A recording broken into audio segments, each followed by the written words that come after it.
welcome. This is In the Evening with Ike Kruchler.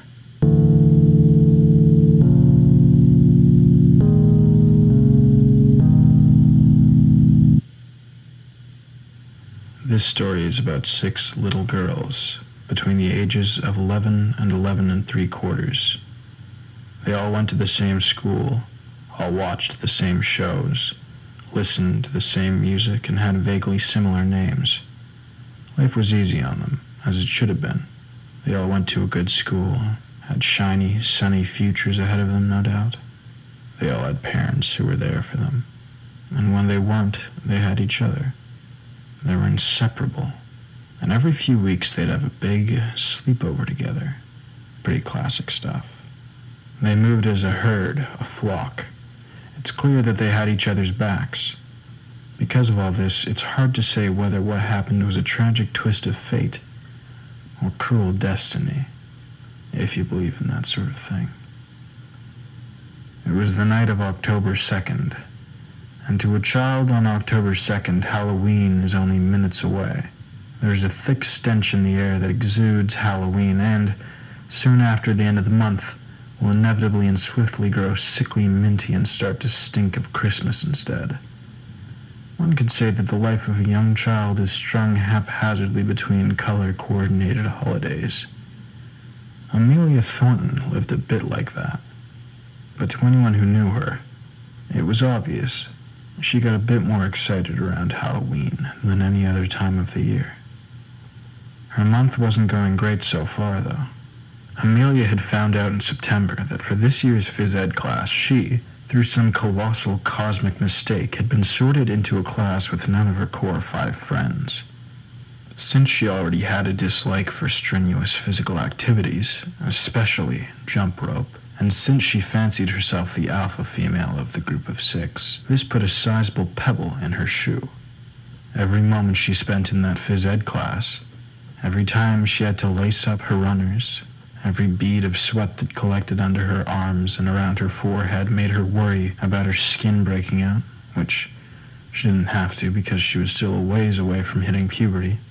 Every faint whiff of prepubescent boy smell that wafted over to her from their end of the gym made her uncomfortable. To make matters worse, her teacher was cognizant of this. And to Mr. Legault, any student who wasn't on board 110% was a proverbial squeaky wheel. He paid what she considered an unfair amount of attention to her athletic performance. If she was slacking, he was watching, always ready to bring the hammer down, push her to her limit, make a fool of her in front of everyone. Walking into the gym hurt her pride every day. She felt like she was losing herself. It reached a boiling point on September 20th, a Monday which, on every odd week, ended with a double block of phys ed. On days like this, she struggled to wake up in the morning. Today would be a bad day for Amelia Thornton, and even though it was bright and unseasonably warm out, she could feel pain and anguish coming from the moment she arrived at school, like an old man feels a hurricane from a twitch in his knee. Taking advantage of the weather, you see, Mr. Legault had decided today was as good a day as any to summit Mount Mike, a mountain the school lay in the shadow of, before winter set in and indoor sports took over the schedule. Legault liked the feeling of a trail under him and trees overhead, and decided it compulsory for his class to feel the same way. Proud of himself for this sort of carpe diem impulsivity, he erased the boilerplate soccer game he'd arranged for that day and leaned back in his chair, already breathing in the thin mountain air in his mind's nose, despite Mount Mike being only 550 feet tall or so. About 100 feet up, Amelia felt herself reaching her limit, and could have sworn she was getting queasy from exhaustion. She decided the time was now and quietly slipped away from the group, into the underbrush, taking a beaten-down trail that was perpendicular to the one the class was taking. And even though it was long and winding and not strictly downhill, and even though she at points ran and exerted herself more than she ever did in phys ed class, she felt excited and thrilled to escape. The trail ended on the other side of the mountain, on the edge of Roy Proctor's farm. She slunk around the perimeter fence. But before she reached the road, she stopped, seeing Roy himself hacking at the neck of one of his chickens with a dull hatchet, working through some uncooperative gristle. She stared, a little too long, and he noticed her just as she left to walk the rest of the way home. When Mr. Legault and the class reached the top of the mountain, he realized that in his excitement he had lost sight of some of his students at the back of the pack and, after doing a head count, realized that Amelia was missing. He returned to the school only to be immediately summoned into Principal Weston's office, who informed him that Amelia was home and had been spotted by Proctor, who had called in earlier. Legault was in hot water now, and after the meeting ended, he decided it was time to bring in the grease for his squeaky wheel. When Amelia came to school next day, he let her know that she'd be spending every lunch hour for the next month in his office under strict supervision. She would not see her friends. She would be in his domain, at his mercy. The night of October 2nd saw Amelia in a surprisingly good mood. She had been grounded after all, and thus her friends had barely seen her outside of class time. In fact, some of the group had, unbeknownst to Amelia, expressed concerns about her being there that night, as during the school day most of them didn't talk to her anymore, out of an inherited mistrust of her now that their respective parents had instilled in them after word got out of her little stunt. But there she was that night, her usual self again. Not a hint of anger or resentment of their petty betrayals and ostracization of her. The night carried on as these things usually did for the group. They were at Ainsley Richardson's father's house, and he, not considering himself much of a chef, ordered a couple pizzas and left them to their own devices. They watched a movie.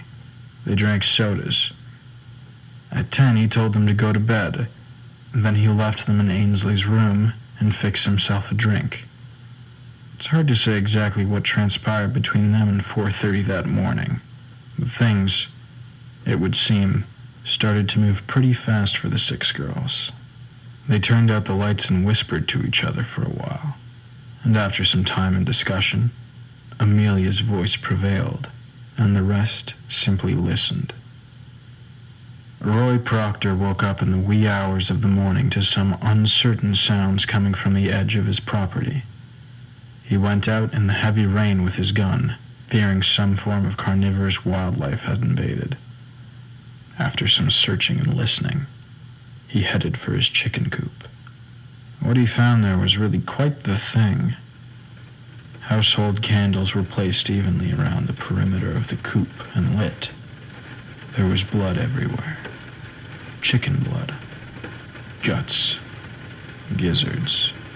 All of Roy's chickens were very dead, ripped to pieces by the 6, 11 to 11 3/4-year-old girls, who stood in front of him now holding their hands together with slices across each of their little palms and bits of chicken scattered on each and every one of them.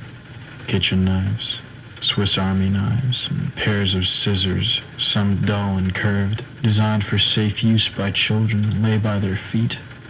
Roy put down his gun and cried. The authorities were notified. The girls were detained. Pretty soon Amelia was singled out as the clear ringleader. Everything was over and done with, and though Roy needed some therapy, and though there was much dispute by the parents over the degree of involvement of some of the girls, and though really no one could fully break down just what had happened, it was over. No one got hurt too bad, excluding the poultry. Things could start to go back to normal now. Except for one thing. Someone did get hurt that night. The heavy rain carried into the morning, and around 10 a.m. loosened some of the soil on Mount Mike, and a mudslide occurred. Property damages were luckily minimal, but Mr. Legault, it seems, caught some seriously bad luck. Having arrived at school on a weekend to retrieve his wallet, which he suspected he had left in his office, he, still in the parking lot in his car, reached to unbuckle his seatbelt, which he found to be stuck. The school parking lot, right under the shadow of Mount Mike, received the worst of the mudslide. Mr. Legault was suffocated inside his upturned car. His wallet, it turns out, wasn't in his office. It was actually found at Amelia's house. His driver's license was at Roy Proctor's place, under some chicken meat. It would seem that the girls had conducted a type of witchy ritual at Mr. Legault's expense, and though the girls in the end all suffered, particularly Amelia, Mr. Legault ultimately suffered the worst out of all of them. So maybe it worked, if you believe in that sort of thing.